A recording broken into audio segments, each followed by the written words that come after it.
I guess just, what are your thoughts on the group so far? Obviously, adding Trayshawn and Dakari, maybe a different element, but what are your thoughts overall on the Man, draft? I'm loving everything about my Afros right now. These Afro juniors. But I'm loving everything about my guys right now. Like you said, start from Chris Bell to Colin Lacey to Antonio Meeks. We brought in 2 other transfers with Dakari Collins and Trayshawn Hurry. Those guys are doing good. They're doing real good, I think. I would give them a little bit more credit than what I'm giving them right now. I try not to say it on TV, so they hope they're not watching this. But I think, me personally, they're doing pretty good. They're a little ahead of the schedule. Coach is throwing a lot of plays, and Mason and I are giving these guys, keeping them in their playbook, making sure they're on top of the things. Not only those guys, even the young guys. The younger guys are doing a great job for us, man. I'm loving everything about this room.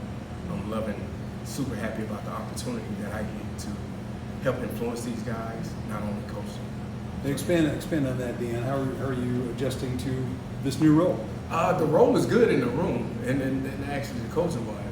The actual getting the plays from Coach Brum and Brian Brum is the piece that I'm not struggling with it, but it's a million plays, and I think the thing is it's more so not only if I'm receiving a million plays, I'm just not getting one play per position. I have to learn all 4 of them, and that's the thing. But I think I got the cheat code because I have Coach Mason Patrino, man. He's right here by my side. He's doing an amazing job of helping me with all the things that I'm stumbling with. But I think by the time the season get here, Coach Patrino will have me right, and I'll be ready to go. Yes, sir. Talk about your energy out there. When we were talking to the players, they said your energy is always. Yes, it's always that way. And I think the thing is, if I'm the leader and I'm down, then I can't expect these guys to be up. And that's one of the biggest things that I harp on all the time. Asking these guys, just think about why are you doing this? That'll help you kind of get through your day. That should influence you to do more things, to be more appreciative of everything and what's in front of you. Why are you doing this? And if you really don't know why you're doing this right now, then you need to leave. I think help all of us in this room. Just go ahead and leave. Now, if you stay in the seat, then that means we need to get going. You kind of get what I'm saying? Because I walk in every day with the same energy, and I try to just take this throughout the day. It's hard, but that's my goal. And if I wake up that one moment that I say, hey, man, this is a bad day, there's no such thing as bad days. You get what I'm saying? You don't have room nor time for that. Not in this game, not in this business. There's no room or time for bad days. All right? And that's just my piece to those guys. I just harp on making sure that I bring the energy. Mason brings the energy. And we just try to impact these guys that way. Does it keep you, I guess young is the best way to put it, to put you out there? And I mean, we're watching you like doing your own drills, man. I mean, you're like literally running the drills before these guys. Yeah, well, I have to show these guys because they look at me like these guys spend all this money every year with all these trainers, and it's practically almost the same thing. They look at me like I'm showing them something. I've never done this. Well, clearly you're spending $20,000 for 4 months with some trainer that haven't shown you how to do this drill. That's a problem. It's like 101 stuff. But yeah, they're keeping me young, man. I love it. I have the tennis shoes on. I think I'll pop something if I put the cleats on. So I'm gonna just stay off the cleats for now. All right. But man, I'm having a lot of fun. I'm having a lot of fun. I'm enjoying it. I love it. I love this. This stuff, it has to be in here. That's just the bottom line. This is who I am. And more so, I'm just not here to teach these guys. I'm here to impact these guys' lives. That's it. The football side, it come easy for these young men. They're all good. How can I help this guy take his game to the next level? You mentioned the tennis shoes, but if you put the cleats on, could you?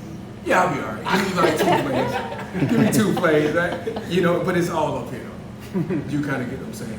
Yeah. Most of these guys, I don't want to say none of my guys. You just have to be mentally strong. Mentally strong, thick skin. What have you seen so far out of?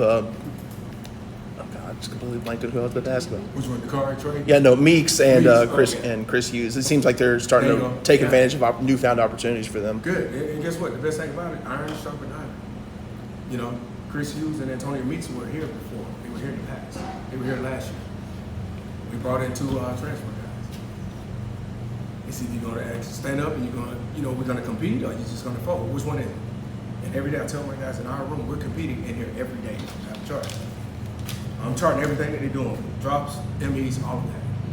Guys, you make a lot of mistakes. Wherever you are now, you're going to fall down. The guys behind you are going to put the guys in that actually know what they're doing. You know, and so far, that room has been highly competitive. We've been having a lot of fun. We're flying around. I put a lot on my guys in the room. Mason and I put a lot on these guys. And I'll just say it to them. I tell them straight up. The fate of this team is all us. Take it or leave it. Because that's how I approach the game. I'm teaching these guys to be somewhat a spin image of myself. And I hope that's a good thing. I hope so. Because I know I'm very competitive. Deion, Dakari had said something that was kind of fascinating, that, you know, he obviously was with Clemson, and so he said, people looked at our 10-3 season as a bad year. Now he's with U of L, and obviously with this group here. How should people on the outside or internally view what a good season for U of L is? I mean, what should that standard be, considering that's the program he came from and that's how they viewed it? Well, yeah, that's a good thing. And you know, I hate to bring in NC State, but me personally, don't take this the wrong way. We just have to worry about what's going on in the building. I think anybody outside will respect everybody's opinion. I tell my guys, stay off the telephone, stay off the newspaper clippings, stop looking at the news. All right? You're going to hear some things that's going to probably make you feel super happy, and then the next day somebody's going to say something bad about you, and then you're going to take it. All right? So you just stay away from that. Just worry about what's going on between these four walls. Control what we can control. Our job is to get better each and every day. You get what I'm saying? Last year was last year. We went, 8-4 regular season. The objective is to be better than last year. That's the main goal. The first goal is to get to the ACC championship and win that game. Get to the playoffs. You know, so all the goals are there. It's just all about us. If we're gonna put the work in to obtain those goals.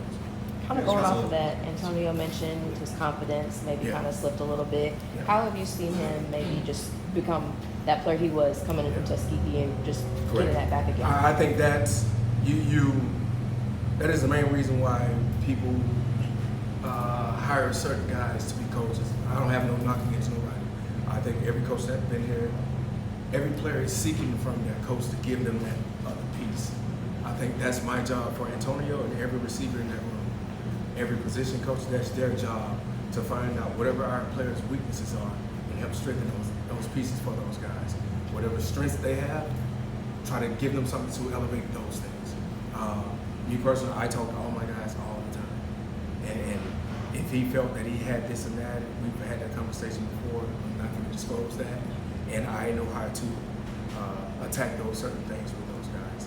Being that I played the position, played it on a high level, and now I have the opportunity where I can come back and get back to these guys. And he's been super receptive. And as you can see, what's going on the football field. He's accepted the challenge. And then I'm just speaking highly of Beast, that he wants to compete. And that's what he's doing now. So he's proven to the coaches that he can do it. You're not proving it to me, I know you can do it. Show the rest of the coaches and everybody around you. Got a couple of experienced veterans, and Colin and Chris coming back. Are you still seeing that edge that you want from them, as well as the leadership from those two? Yeah, I was, put the pads on a little bit. I got out to Colin a little bit. Every now and then my guy kind of shy away from blocking, so Colin just want to catch 55 balls, 60 balls. No, son, we got to block too. Okay, but no. All jokes aside, I love what these guys, how they approached this last season. You know, the biggest thing I talked to Chris and Colin about is you got 5 months. There's some more college football. It's big boy time now. You follow me? So it's your job to lead this room. That's your job, and those guys accept the challenge, and they're doing a good job. I appreciate everything they're doing.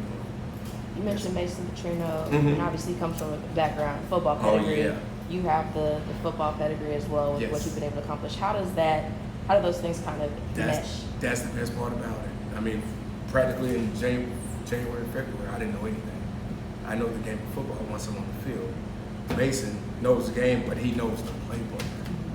You know, I'm super blessed to have Coach Patrino at my side. And this is beautiful.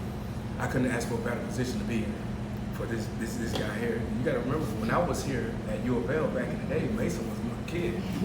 He was running around, and it's so funny how this stuff comes full circle. You know, so each and every day I harp and tell these guys, when Coach Mason is talking to you, I'm talking to you. You guys are gonna give him the same amount of respect as he should. But they've always been doing that. They've always done that without me even saying it. They did it last year. They're doing it now. But I'm very thankful for Coach Mason being here. very thankful.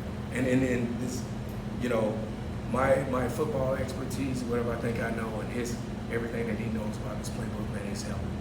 It's just we bring all this stuff together. I enjoy it. Deion, there was a long line of fans out there today. I mean, to talk about just the fans showing up Yeah. and showing interest in this group too. Oh yeah, that's a beautiful thing.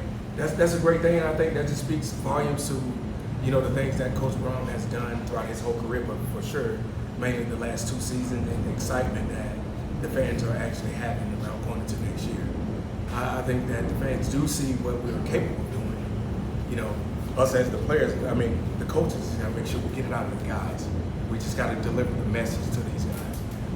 Coach Brown has done an amazing job. He's done an amazing job. I'm very thankful for him, giving me the opportunity to come in and help him spearhead this team in the right direction, man. So I'm super excited to be a part of this ride.